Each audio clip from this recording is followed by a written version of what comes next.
Hey everybody, Tony Torino here for TopSecretAutos.com, and today I'm going to talk to you about the finance agreement, but more importantly the transition period of the time that you agreed to the figures with the salesperson, whether it be at his desk or in his office, to the time you get in front of the finance manager.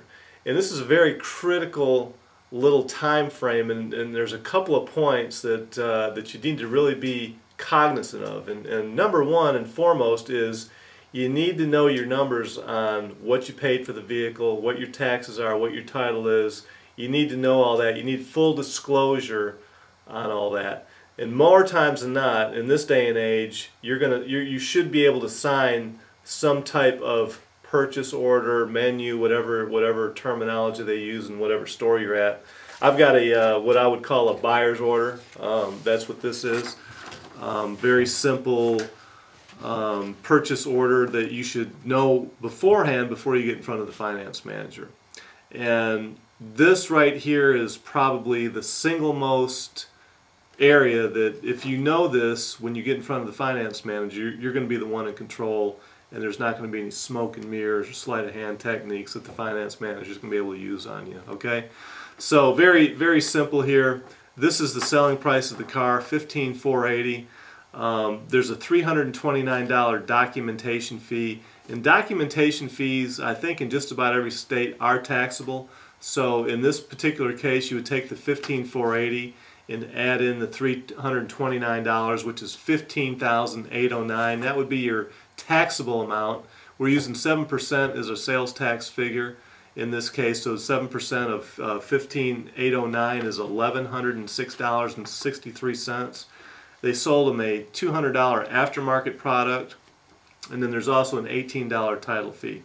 So if you take your $15,809 and you add in your $1,106.63, your $200, and your $18 title fee, that gives you a grand total of $17,133.63.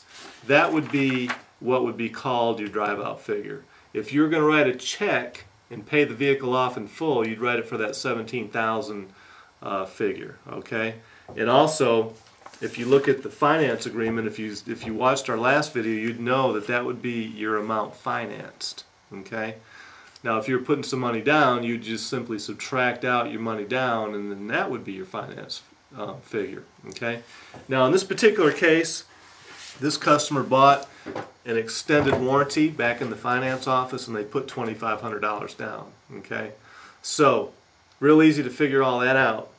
However, when you look at a finance agreement, one of the things on there that you won't see is you won't see this figure right here, this $15,480. It's not going to be anywhere on the finance agreement. Okay, what I did was I went ahead and I blew the numbers up. This is a banker system contract, and these are the numbers that are on this particular contract. Okay, but I wanted to blow them up a little bit for you so you could see what I'm talking about here. And if you look at this very top figure of $16,586.63, that is your total price, but if you look over here, it says that that includes your sales tax of $1,106.63, and that $1,106.63 number is on here on your purchase order. Okay, so you know that's your sales tax. So in other words, if you take $16,586.63 and you subtract out your sales tax, that is your $15,480 figure, which is on here. Okay, so that's how you figure that out.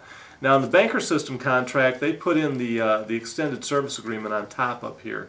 On the law contract, it's actually down below at the bottom. It doesn't really matter where they put it. As long as you know the numbers going in, you can figure it out real easy. Okay, and just remember this: there's no tax on extended service agreements, on gap insurance, life insurance, health insurance. There's no tax on any of that stuff. So it's real easy to figure out if, and I can't emphasize this enough obviously, but you need to know your drive-out figure when you get back in there. It'll make things so much easier for you. Okay, so back to our numbers here. $16,586.63 plus your extended warranty is $17,979.63. Okay, they took out your $2,500 for your down payment. That's $15,479.63. That's $17,979.63 minus the $2,500. Then you've got your $18 title fee You got your documentation fee down here. You got your $200 aftermarket fee. This $547 is just a total of all those numbers. That's a total of the $329, the $200, and $18. Okay, total all that up, and it's $16,026.63. That's your amount financed. That's the amount that would be right here, $16,026.63.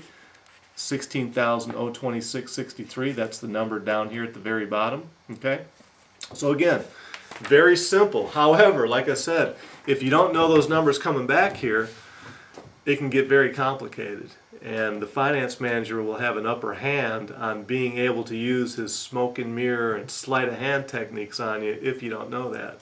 But since you've watched this and now you know that number one, I just can't emphasize enough that you got to have full disclosure before you get back to the finance office and know your drive-out figure. Once you know that, all you got to do is add in any aftermarket products that you buy and subtract your down payment. That's your amount financed. It's very simple and easy once you have the information. Hope you enjoyed this video, and I look forward to seeing you on the next one. Thank you.